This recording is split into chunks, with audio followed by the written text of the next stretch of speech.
Olá pessoal, bem-vindos e bem-vindas a um novo episódio do Ciência Enredo. E hoje eu vou falar da descoberta de um planeta que tem novidades até esse ano que nós estamos, mas isso fica lá para o final. E essa descoberta, ela mostra muito, é um bom exemplo de como é que a ciência como atividade funciona, né? E como esse tipo de detalhe, esse enredo muito importante para a gente entender o mundo, acaba não sendo contado na escola. Bom, o planeta aí que eu estou falando é Netuno, que é o oitavo planeta do Sistema Solar, porque, como vocês sabem, Plutão, que era o nono, foi rebaixado a planeta não. Mas, enfim, Plutão está lá, continua lá, como ele sempre teve. Agora, mas a história da descoberta de Netuno, ela é fascinante, como eu falei, e tem todos os ingredientes e um grande enredo aqui de como a ciência funciona. A gente tem que começar o desfile por uma ala e, no caso aqui, o pontapé inicial foi dado pelo astrônomo e padre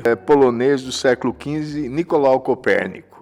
Agora, antes de contar essa história, eu preciso dizer para vocês o que é uma descoberta, no caso de Netuno. E aqui temos uma imagem das anotações de Galileu Galilei, em que ele tem aqui Júpiter e aqui algumas das luas que ele identificou. E ele colocou um xizinho aqui, que eu não sabia direito o que era. Mas muito tempo depois, viu-se que provavelmente aquilo lá era Netuno. Então, Galileu foi o primeiro cara a ver Netuno em 1612, com o seu telescópio, mas ele não fazia a menor ideia do que se tratava. Então é o seguinte, há uma diferença muito grande entre ver e descobrir. Ele viu, mas não descobriu, porque não sabia o que era. O que a gente aprende na escola? Que o sistema solar é mais ou menos isso aqui, à esquerda. É o que Copérnico propôs, o heliocentrismo. Antes dele, pensava-se no geocentrismo, ou seja, a Terra no centro do universo. E aí a Lua gira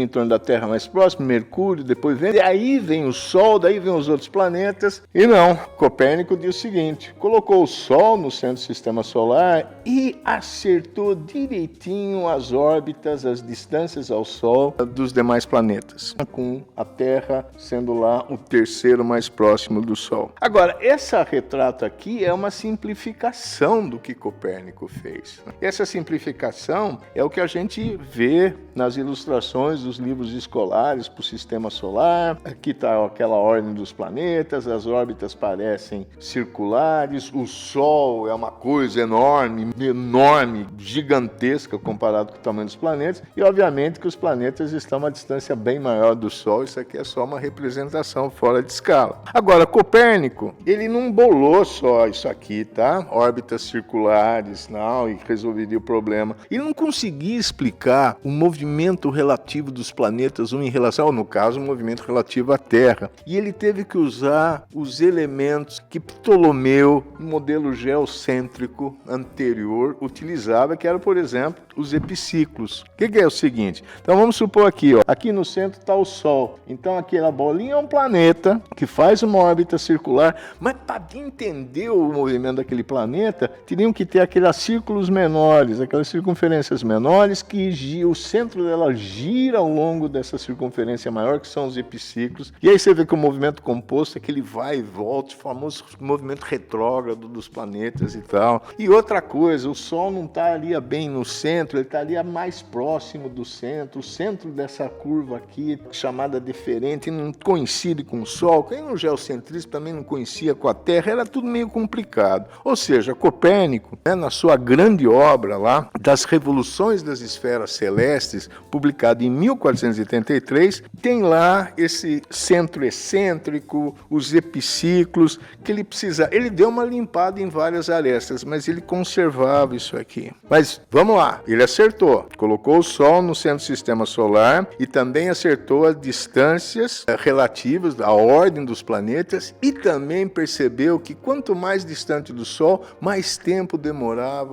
a esfera celeste, o planeta fazer a revolução em torno do Sol. E desse grande livro, eu gosto de duas imagens do Copérnico, que é essa aqui, ó.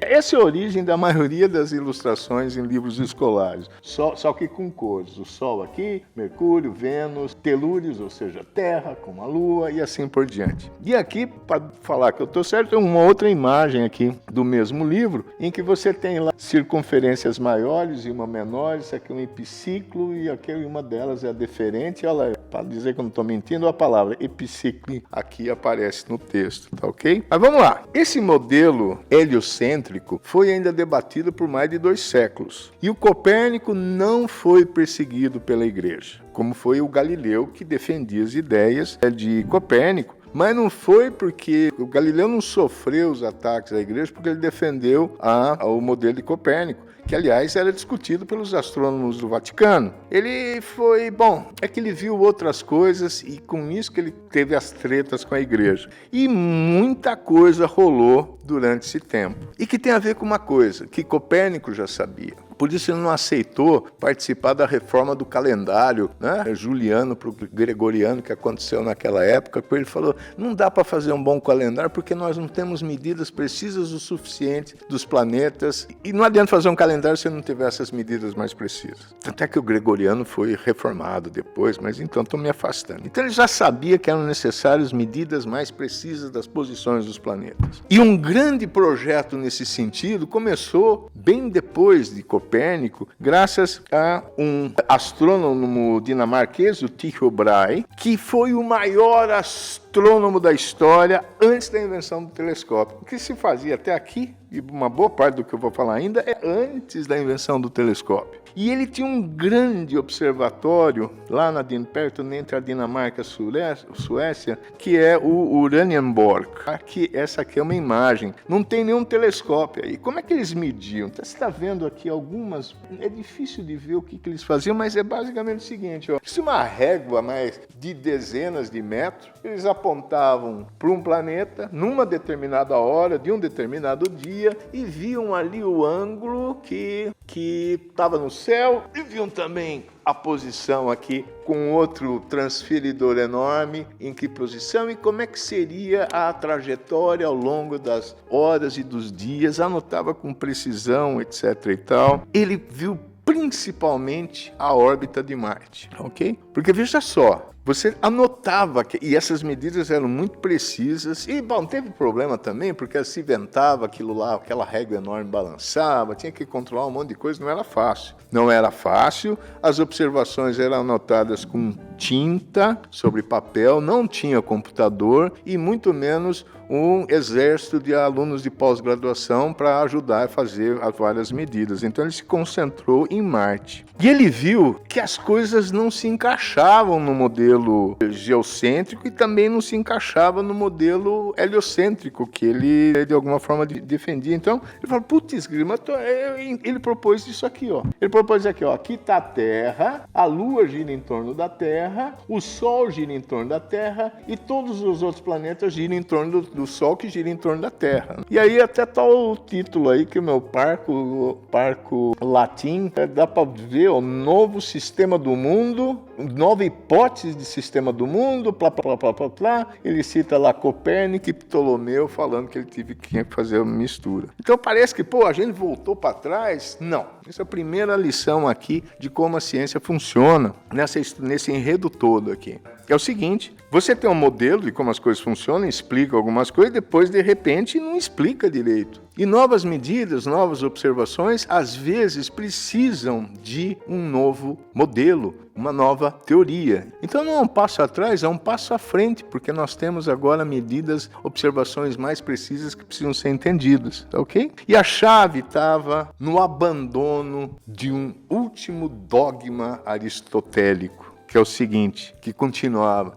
que as órbitas tinham que ser circulares. Foi Aristóteles que disse isso. Não tem nenhuma razão para que elas sejam circulares. Parece que é, né? Porque fica girando em volta, tá? Então o que faz? É um círculo, né? E aí entra na história um grande astrônomo alemão, Johannes Kepler, que foi trabalhar com o dinamarquês lá em Praga. O o Brahe teve uns problemas políticos, então lá na Dinamarca, daí foi para Praga, o alemão foi para a Áustria, onde ele teve problemas religiosos, saiu da Áustria, foi para Praga. Os dois discutiram um tempão para ver o salário que o Kepler receberia, se acertaram, e bom, ele continuou o legado. E ele continuou assim, anotando as coisas das observações com papel, sem ajudantes, e daí ele observou com mais precisão ainda a órbita de Marte e juntou as pistas todas e cravou. Depois de inúmeras tentativas de tentar fazer encaixar alguma coisa no sistema. Esquece, a órbita não é circular, é diferente. E aí, depois de umas 40 tentativas, ele chegou, a órbita é elíptica com o Sol num dos focos, que é essa imagem aqui, ó. Opa, esse é o Kepler. Depois de muitas tentativas de tentar encaixar as posições do planeta Marte numa órbita, ele chegou à conclusão, como está nessa ilustração aqui de uma das obras dele, que na verdade a órbita era uma elipse, que nessa figura aqui, a linha tracejada. A circunferência seria essa curva cheia. E o Sol estando num dos focos da elipse. Aqui está outro vazio e aqui está o Sol. Tá certo? Então, adeus circunferências e alô elipses. Por que demorou tanto tempo para a gente chegar à ideia da elipse? Né? Quase um desespero de Kepler para tentar. Não acordou, que tal? Não, ele tentou. O problema é o seguinte, que a maior parte das órbitas dos planetas solares são quase circulares. Difícil, você realmente precisa de boníssimas medidas, muito precisas, para conseguir falar, opa, isso aqui não pode ser uma circunferência, é uma coisa diferente. Então, com observações cada vez mais precisas, a gente vai descobrindo coisas. E voilá! Kepler, então, enunciou, como a gente vê na escola, assim, as suas famosas 3 leis. A primeira é que as órbitas são elípticas, a segunda tem a ver com a velocidade com que os planetas giram nessas órbitas. E ele tem a terceira lei que relaciona com precisão matemática o período de revolução com a distância do planeta ao Sol. Coisa que o Copérnico já intuíra, não é verdade? Agora, essas coisas se consolidaram somente com uma teoria que surgiu muito tempo depois dessas observações de Kepler, que aparece no Principia Mathematica do Newton, que foi apresentado em 1687, que é a lei da gravitação universal. Tá? E agora sim, as órbitas elípticas não precisavam ser medidas uma e induzir as outras, elas podiam ser deduzidas e a gente podia prever a órbita de outras coisas. Graças a essa ideia, a esse conceito da força gravitacional, proporção à massa dos corpos envolvidos e inversamente proporcional à distância. Ok? Newton merece todo um desfile de escola de samba só para ele, mas eu vou lembrar ele aqui com um retrato dele e depois falar de uma invenção dele. Porque tudo que foi dito até aqui foi feito sem telescópio. Veja só, a gente entendeu o sistema solar e a teoria que explica o movimento dos planetas sem telescópio. Então, agora, esse aqui é o telescópio que o Galileu utilizou, que foi inventado lá em 1610. E ele foi o primeiro para usá-lo e descobriu as luas de Júpiter e que tinha montanhas na Lua. Isso sim é que era uma heresia, não o heliocentrismo. Isso aí, dizer que tem Lua lá de outro planeta e não só a Terra. E foi aí que o Galileu começou a ter seus problemas com a igreja, principalmente. Agora, telescópio que a gente fala não é uma coisa só. Isso aqui é o de Galileu.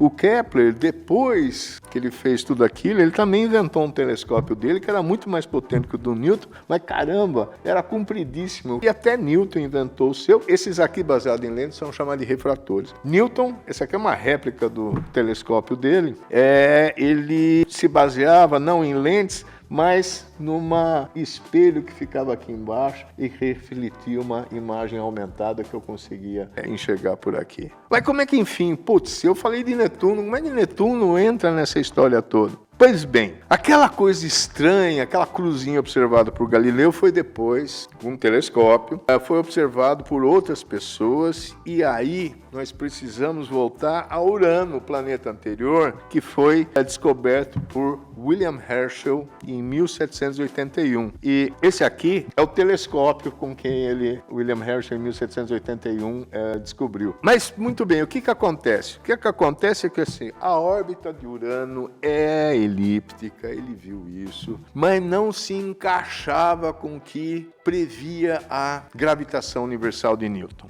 Lembra que eu falei da importância das observações? Então, que às vezes precisam de novos modelos, novas teorias, ou às vezes precisam de outras observações. E o que aconteceu aqui? Aconteceu aqui o seguinte, para resumir uma história maravilhosa, eu falei, espera um pouquinho, vamos checar se as observações que o Herschel fez estavam precisas. Estavam, eram muito boas. Ele falou, bom, então temos que rever alguma coisa na teoria. Vamos dizer que a gravitação está errada? Não, espera um pouquinho. Qual que era a hipótese para calcular e deu certo as órbitas dos outros planetas? É de que a única coisa que importava ali, lembra das duas massas, né, interagindo, era a massa do Sol e o planeta. Daí eles falaram, e se no caso de Urano não teria um outro planeta que a gente não conhece, que tem uma órbita ali mais ou menos próxima e que ia perturbar o movimento do que a gente preveria para Urano sem a presença desse planeta? E fizeram os cálculos para achar a órbita e qual seria a massa desse planeta. E baseado nesses cálculos é que podia se saber para onde apontar o telescópio para tentar encontrar esse novo planeta. E isso foi uma disputa. Na Inglaterra era um tal chamado John Adams e na França, Urbain Le Verrier. E parece que a descoberta oficial de Netuno está aqui. Uma observação de 23 de setembro de 1846, onde Netuno é aqui identificado com uma cruz e esse tridente é o símbolo dele, desse planeta, nesse mar aqui das estrelas aqui que aparecem também. E aqui estão duas constelações, né, onde entra a constelação de Capricórnio e Aquário no dia tal, na hora tal. Então foi a teoria da gravitação universal que mostrou onde que o telescópio devia ser apontado e ver ali esse novo planeta. Tá, ok? E apesar do Le Verrier ter feito a coisa com mais precisão, a disputa se era Adams que descobriu, se foi ler, continuou. Apesar de toda essa polêmica, Urano e Netuno, e depois também Plutão, que só foi descoberto em 1930, obedecem à lei da gravitação universal. E aí parece que fecha a história, mas não, pera um pouquinho. Eu vou voltar, esse aqui é o retrato do Urbain Le Verrier, que ele merece um adendo aqui. Ele merece um adendo porque é o seguinte, depois de observar Netuno, descobrir Netuno, ele se preocupou com outros detalhes. E ele se preocupou com uma coisa prevista pela teoria da gravitação de Newton, que é a precessão do periélio. Vamos lá, está aqui o Sol e está aqui o planeta girando, numa elipse. Só que ele faz isso aqui, ó, tá vendo? É a mesma elipse, só que ela vai se girando, parece. É a precessão. Não é tão exagerado aqui como eu fiz, assim, parece que a cada vez que dá uma volta, putz, a gente fala, não, isso é uma coisa bem mais sutil. E a gravitação universal, a lei da gravitação previa isso e, pô, e beleza, só menos para Mercúrio. Para Mercúrio não dava certo. E aí o Le Verrier falou, será que também não tem um outro planeta que nós não vimos e que estaria lá tão perto do Sol que a gente não observou ainda? Responsável por isso, e esse planeta hipotético já tinha até nome, Vulcano. Só que esse planeta nunca foi descoberto, ele nunca existiu, como também o planeta Vulcano do Sr. Spock também só existe na ficção. E a coisa ficou inexplicada. Mas cuidado, nada de dizer, isso prova que a teoria está errada. Não está errada, ela está incompleta. E uma ampliação muito engenhosa desses fenômenos podem ser explicados pela teoria da relatividade geral. E aí parece que a coisa terminou? Não, porque esse ano mesmo, a imagem conhecida de Netuno, por causa da nave Voyager 2, que chegou pertinho lá, era aquela de azul escuro. Esse aqui é o Urano. E aí, só recentemente, né, foi da década de 1980, só recentemente eles reprocessaram essa imagem com as limitações técnicas que a captação de imagens tinha e com a ajuda de imagens do telescópio Hubble, que na verdade a imagem real que a gente veria se pudesse, Netuno, é próxima a essa aqui de baixo. também meio apagadinha e tal. Mas, novamente, sem pânico, né? Porque essas imagens não é uma falsificação, era uma limitação técnica que depois de novo se melhorou. E, bom, assim é a ciência, né? Ela envolve, como eu já disse várias vezes, um monte de gente. Às vezes parece que há retrocessos, mas na verdade são avanços que apontam para que outras melhorias precisam ser feitas, tá ok? E de como testar teorias e como verificar teorias através de previsões que as teorias fazem